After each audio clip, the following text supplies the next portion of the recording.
What's going on, guys? Viking is back here with another Warhammer video just for you guys. Today we are going to be talking about things you should know in Warhammer Total War, coming up to obviously Warhammer Total War 3 and stuff. But here's a quick guide and tutorial about importance in armies, some controls, and just general knowledge I think every player should know. And I'm going to put it in video form so you guys can come back and quick review it. So without further ado, let's get into it, guys. So just going to load up a very quick I'm just going to load up my Belagar campaign just to show you guys. Now we have a couple of topics to cover. We are going to go over some controls, obviously moving, I'm going to show you some sneak cheats that the game does not tell you the buttons and how to use them and stuff, so I'm going to go over those for you as well. We are also going to look at heroes, the importance of them in most armies, in nearly every single faction. I know we're playing dwarfs, but obviously this goes throughout every single hero, and I will go over them and why they're important as well, just for you guys. We're also going to go over some quick micromanaging techniques I found playing over the years that I think you guys should know as well. So whilst the screen loads, I'm going to say, hope you guys are having a good week. Hope you guys have a great weekend. I want to thank each and every one of you for supporting the channel. If you haven't subscribed already and you watch regularly, come on, hit that subscribe button just down below for me. It would really help me out a bunch, guys. So let's get into this now, guys. So where are we need to find a army. Looks like Belagar is here. Perfect. So let's get into the heroes, guys. Really important. Obviously, if you're playing a different faction, your wizards, your magic, they are going to be so important, guys, in your armies. Obviously, magic is a big part of this game. Even the dwarfs now have their own set of magic, which they should have before. So your offensive spells, really important for dealing lots of damage, guys. These are crucial in your campaigns. You're gonna want to keep your wizards alive. Obviously it's a little bit different to dwarves, so we're just gonna go into the base stats very quickly. So tip 1, heroes. Here we go, guys. Obviously, with dwarfs, slightly different. The magic is very different. They are on a cooldown system rather than a winds of magic. So slightly different there. With winds of magic, guys, the more wizard, if you have a decent hero with maybe 1 or 2 wizards, your magic is going to be slightly higher. It's going to be easier to cast spells, and you want to go along the winds of magic train. With the dwarfs, a little bit different. You want to go for as many spells as you possibly can. Obviously, Rune of Negation being the big focus here, guys.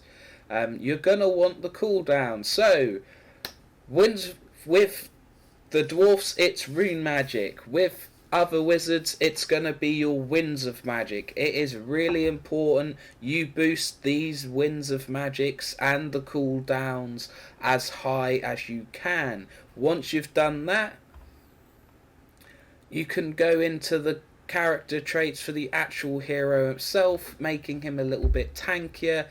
You've got the missile resistance there, and the armor abilities just down there we won't go into too much, but as you can see here, he's pretty much resistant to most things now, and this is really important. So gonna just take into this, missile and melee damage increased by an additional 5%, armor, weapon strength, lots of big bonuses here. Really important for the rune smith to be having, and the rune smith to be giving to the army. Really, really, really important, guys. So you've got base stats, armor, maybe not so much important. Leadership is absolutely crucial, guys. You need leadership. Without them, your heroes run off the battlefield and they then become bloody useless. The next one is speed. Again, in Warhammer Total War, this game largely revolves around speed. With the dwarfs, not so much important, but with other factions, getting those mounts. If you have a wizard, I highly recommend the flying mount, guys. It keeps you out of trouble. Obviously, be very wary of the ranged units, but flying mounts are the best for your wizards. They keep them mobile. You can get in and out, casting those spells. Really, really, really important. And the next one you will find is melee defense. Again, hugely important. You need to get this stat as high as possible, because if they do get caught in melee, you don't want them getting absolutely battered in obviously the battles. So really, really important. But I just want to discuss as well, another really, really, really important one is ward save. You can up this in obviously your armaments and things like that. Ward save is the general protection of your hero. It will stop them from dying. It is one of the most important stats, guys. So if you can, get as much ward save as you absolutely can. Melee defense, ward save, really, really, really, really crucial, guys. Obviously, and then you move on to your offensive. You've got your weapon damage, which is one of the most important stats for you guys. You want to increase that weapon damage as much as you can, and obviously keep that physical resistance up as well. So, weapon damage. Weapon strength is kind of important. That's like your single entity power, but obviously it cannot go. You'll never hit anything for 328 damage, because it's just, that would be like 2 hits. So this, although looks great on paper, obviously it takes way more hits than 4 to kill a lord. You're skirmishing for a good maybe 2 to 3 minutes, of which about 10 attacks will land. So obviously a little bit different in stats there. But for your heroes, again, it's up to you whether you want to use them as a mount. On mounts, there are different mounts. Obviously, the more mounts you use, the better. Some lords are not better on mounts. Obviously, with the dwarfs, they have only one. But you've got dragons, eagles, dinosaurs, monsters, chariots, things like that. Now, the monstrous mounts are going to be really, really good for your lords. Obviously, they're going to increase the damage and make them much, much more stronger in battle. Definitely recommend using those in late game, guys. So as we end the turn there, we will conclude how the hero section of this video there. So we'll have a little recap for you guys. So we've got point number 1 with heroes is obviously, depending on how you use them, your warrior heroes are really, really important for things like the dwarfs, empire, lizard men, chaos, things like for you to play, and they are incredible boosters in your army. If you're playing high elves and you're playing a moderately ranged, it's going to be really, really, really important that you obviously use those guys. But and we have a battle here, which is ridiculous. So as you can see from there, guys, the importance of your heroes in most armies. They're absolutely crucial. You can use them for many different reasons. So the use of the heroes, tip number 2, is you can use them to hold your front lines. You can use them to cause massive magical damage. I'm talking wizards, and if you're playing dwarfs, runesmiths, obviously huge damage dealers there for you guys as well. And obviously part number 3 is you can use them for killing your single entities. You can build your heroes to obviously kill large monsters, things like that. And so there you have it, guys. There's the importance of heroes, in my opinion. If you let me know in the description down below what you think about using heroes and things in your armies. Maybe I've missed something. Let me know down in the comments down below, guys. Always curious to know your opinions as well. So, moving on to the secret buttons and the battles part of the video, guys. Now we've gone over heroes and their importance. I'm going to show you a little bit of the importance of the heroes, and obviously I'm playing Belagar, I'm playing a ranger and sort of cannon stack, but by no means do you guys need to use this. So if you hold the control button and click on your singles, as you can see here, they are grouped up. So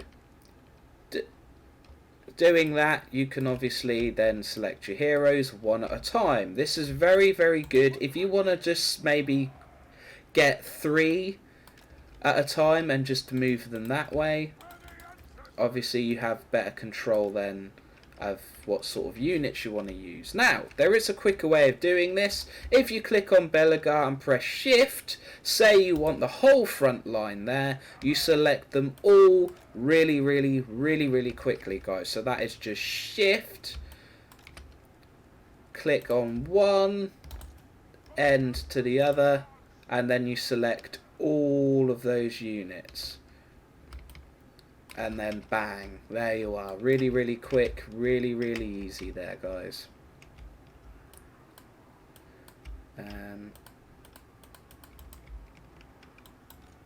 So what we're going to do, say we'll put this here, click shift, there to there. We're going to put all our rangers there for her. And then shift again, we're going to get the Iron Drakes. We're going to line them up in front there. Going to take them off that, and obviously there's other ways of doing it as well. You can, if you have a single entity like you have there, this is going to require a lot of obviously micromanaging. Hold control, press G, that is your group. Now when you micromanage, guys, I find putting things like this in little groups is really easy, because then you can just press 1 and it's there. Just press 1 again, it's there. It's gonna make it so much faster. Putting them into little sections like that, I find like so important. It's then just 1. If you want Belagar, I'm gonna put him in group 2. Press 2, he's there. Don't need to look for him in the battlefield. I can literally just press 2 and then he is there. So I'm going to obviously then just very quickly press Control and 3, Control 4, Control 5, and Control 6. Now I've got these heroes here. I can very quickly just find them on the battlefield really fast. Don't need to put them. And as you can see there, guys, it makes micromanaging so much easier. It's so much quicker. And they are just there. So there's another little trick for you. Obviously, put in your heroes, or maybe you've got single entities that you want to just keep nice and safe. Really quick, really easy there, guys. I'm just going to put these there. So there's a very quick way of helping you micromanage there, guys. I'm just going to show you one more thing. If you highlight your whole army, hold down the Alt key and left click, you can slide your whole army around there, guys, and it will move in exactly the same formation for you. Okay, guys, so I'm just going to quickly fight this battle, and I will see you for the next part in the fast forwarded bit. See you in a second, guys. Okay, guys, we move on to the final section of the video now, and that is the economy of this game. Now, dwarfs have a very good economy. It's quite simple. It's quite quick and easy to sort them out. So we're going to move on to our money building. So, money, most important part of the game. If you have no money, you have no armies. If you have no armies, you're going to get absolutely smashed. So, I am making a lot of money, as you can see here, guys. That is a huge plus to be in mid-game on. So even I can make a brand new army every single turn with this sort of cash. As you can see, I'm going to upgrade the main buildings. With this here, income from trade again being massively important. You need to get as much trade as you can. Obviously I'm a little bit stuck at the moment, but as you can see here, I've got almost trade with every single faction I can, making quite a bit of money each turn. It's gonna help boost that economy. As you can see here, guys, it's now gone up by 1,000. That is a huge increase. It is really important that you go along your campaigns. Just check every couple of turns. If there is a trade agreement you can get it, guys. It is extremely important you keep your trade and your income up. Now, I'm obviously quite comfortable now in Karasaki Karak. I'm being raided in Mount Gumbad. Buildings like gold mines, your treasury, or basically your workshop, really important. Obviously, if you can, build your trade ports and your docks. If you have obviously a settlement at sea, you'll have a little anchor icon. You'll have to build those buildings, but they do increase your money, which is really good. So as you can see, the Silver Road nearly making £1,000 in just, or like say 1,000 gold in each settlement. That is pretty good. Now if you want to increase these, every faction has a hero that can increase these stats. Obviously there's one there. Cost less for building. You do have to pay an upkeep cost, but I will just very quickly show you in. For the dwarfs, it is the engineer. Engineers here do have a skill that allows you to boost the income. If you put engineers near your main cities, the income will go up. So if you are struggling for cash and you have a few heroes and you're not fighting anything particularly strong at the moment, place a hero, boost the income of your cities. It will then increase obviously the income you have in your faction wide. So let's just recap. You've got heroes that can boost your economy, really important. Your lore traits, and it's the same for every single one here. Make sure these guys are, if they've got them, research rate, and if they, like you have here, upkeeps, hero recruitment costs, artillery for you in local province, that is a really important one. And you have these ones here, income from all buildings plus 9%. it is really, really important that if you have a capital, you're putting a hero in, and these heroes are using these these increases for their settlements. It is really, really, really important, guys. Do not miss out on this. This will increase your economy very, like, stupidly amount. It is really, really important that you are putting these lords in your main settlements with all the traits to increase, obviously, your money that way. Obviously, we move on next to public order, which again is extremely important at sort of mid to late game. You want to make sure that you are in positive, not negative. Obviously, mine will go back to positive once the hero is there. This is really, really important, guys, because whilst your armies are fighting, you do not want rebellions popping up in your main settlements. It is very, very annoying and can really hurt your campaign late game, because you don't want to have to keep pulling armies back to fight the rebels, and you don't want to be losing settlements mid to late game, guys. So public order, really, really important. It's really important you're putting the public order buildings in your main settlements. I put them in here a lot to maybe level them out. You can do that, but initially you want to be putting them and getting the maximum out.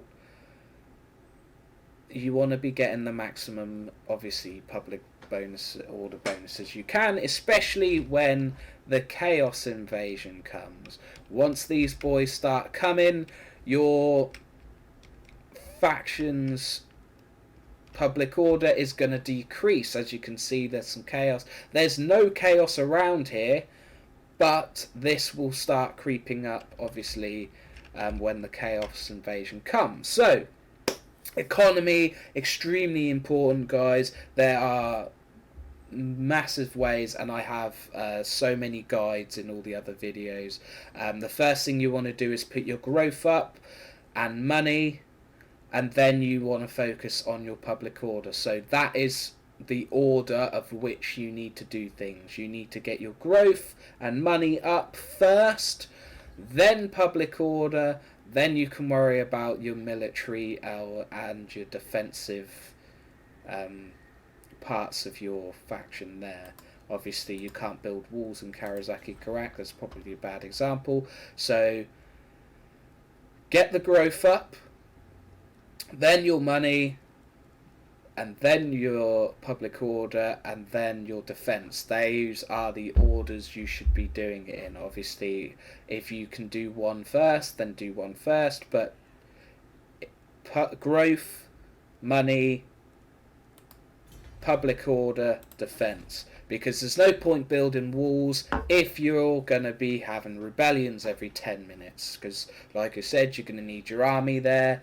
You're going to need to pull an army back to then deal with those. So, that's it from the tips and things everyone should know.